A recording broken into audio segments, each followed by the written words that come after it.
Taib. Di antara ciri bersahabat karena Allah Subhanahu wa taala. Tidak mudah putus hanya karena sedikit permasalahan. Hanya sedikit permasalahan. Allah yang menciptakan kita dengan penuh kekurangan, namanya manusia. Kata Nabi SAW, kullu bani Adam khata'. Setiap manusia, seluruhnya manusia melakukan kesalahan-kesalahan. Nah, tatkala kita menjalin persahabatan dengan saudara kita, tidak selamanya dia sinkron dengan kita. Ada suatu hari, dua hari, suatu saat dia membuat kita tersinggung atau kita membuat dia tersinggung. Namun namanya kalau kita mencintai karena Allah, harusnya kita bisa maafkan dia karena Allah Subhanahu wa taala. Bukan karena langsung begitu ada masalah kita ngamuk, kita tinggalkan. Berarti kita bersahabat dengan hawa nafsu, bukan karena Allah Subhanahu wa taala. Siapa bilang para sahabat tidak berselisih? Mereka berselisih. Saya ambil contoh tentang dua orang yang saling mencintai karena Allah yang luar biasa, yaitu dua sahabat Nabi SAW, yaitu Abu Bakar dan Umar. Abu Bakar dan Umar. Mereka berdua ini saling mencintai karena Allah, bersahabat karena Allah, berjuang karena Allah, berkorban, rela mati karena Allah. Apakah mereka tidak pernah bertengkar? Pernah bertengkar.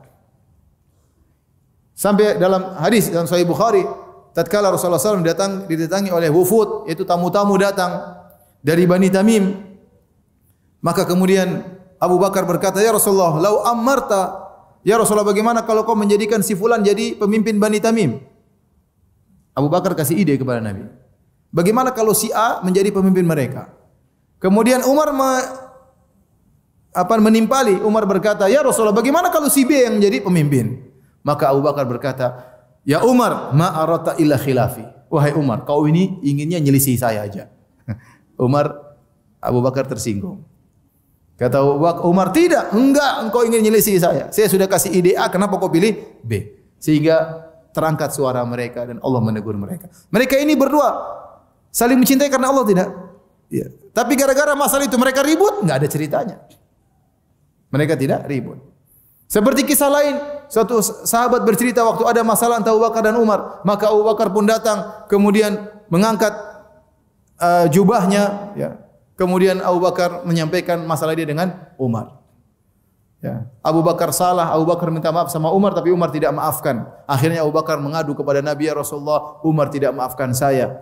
Saya tadi keduluan ngomong dan dia tersinggung, dia tidak maafkan saya." Maka Nabi mengatakan, "Ghafarallahu laka ya Abu Bakar." Allah akan mengampuni engkau. Nabi mengatakan, meskipun Umar tidak mengampuni engkau, Allah pasti mengampuni engkau, wahai siapa? Abu Bakar. Kemudian Umar datang belakangan. Dia menyesal tidak memaafkan siapa? Abu Bakar. Itu sahabat. Kita mungkin marah sehari dua hari, setelah itu kita mikir, ya Allah itu kawan saya. Bagaimana dulu dia bantu saya. Dulu saya pernah enggak punya duit yang bantu saya. Dulu waktu saya kurus dia gemukkan saya. Kita mikir masa lalu yang indah. Masa cuma hilang gara-gara sehari dua hari, gara-gara ketersinggungan. Kalau kemudian putus begitu saja setelah banyak persahabatan, panjang persahabatan yang kita lakukan, ya, berarti kita mencintai bukan karena Allah Subhanahu wa taala. Oleh karena kita perlu ingat, ini poin yang sangat penting. Ibu yang dirahmati Allah Subhanahu wa taala. Sahabat kita tidak ada yang sempurna. Kita pun tidak sempurna. Kita sadar kita punya kekurangan. Dari sisi dunia kita punya kekurangan, dari sisi agama kita punya kekurangan, dari sisi ibadah kita kurang ibadah, dari sisi maksiat kita masih melakukan maksiat. Maka sahabat kita pun demikian. Bahkan bisa jadi lebih baik daripada kita. Nah, kalau dia punya salah harusnya kita kasih uzur. Kita kasih uzur, ya.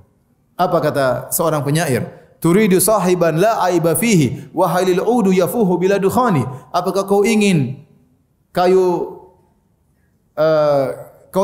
gaharu tanpa asap? Ya. Kau ingin sahabat tidak ada aibnya sama sekali? Kau ingin punya teman tidak punya masalah sama sekali? Kau ingin punya teman tidak punya kekurangan sama sekali? Apakah kau ingin kayu gaharu mengeluarkan bau harum tanpa asap? Pasti ada asapnya. Ya. Ya akhi, terkadang, ya ukhti, terkadang saya bersahabat dengan kawan saya. Bertahun-tahun bersahabat, tiba-tiba dia bikin saya jengkel. Ya saya jengkel. Kadang saya marah. Tapi ya sudahlah. Dia tidak sempurna, saya juga tidak sempurna. Hari ini dia bikin jengkel saya, besok saya bikin jengkel dia. Ya kita harus saling memahami.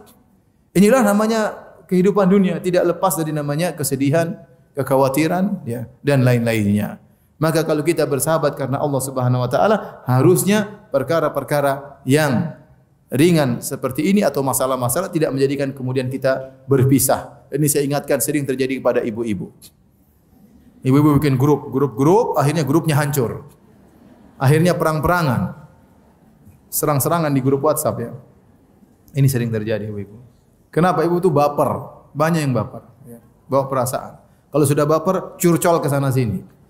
Ngomong curcol itu apa? Saya juga nggak paham. Col itu apa, col? Hah? Cur kan curhatan ya. Kalau col, maksudnya? Saya nggak tahu. Saya tahu curhat ya. Tapi curcol itu saya nggak tahu. Itu sering dengar curcol. Bahasa milenial. Ibu-ibu aluminium ya. Sebagian ibu-ibu sudah besi tua ya. Baik. Hadirin dan hadirat Allah Subhanahu wa taala ya. Jadi ingat, tidak ada sahabat yang sempurna. Tidak ada sahabat yang sempurna. Kemudian di antara ciri-ciri bersahabat karena Allah, kita tidak pernah melupakan kebaikan seseorang.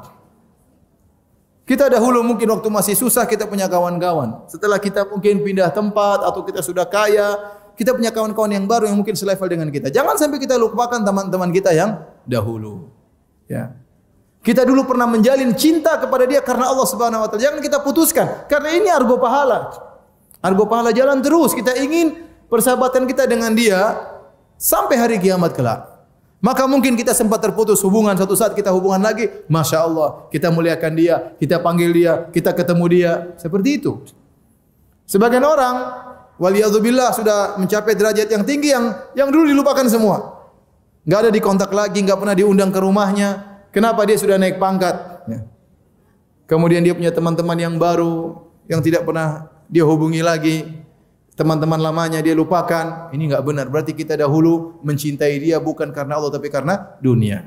Setelah kita mendapatkan dunia yang lebih besar, yang dunia kecil kita buang. Itu berarti kita tidak mencintai karena Allah Subhanahu wa taala.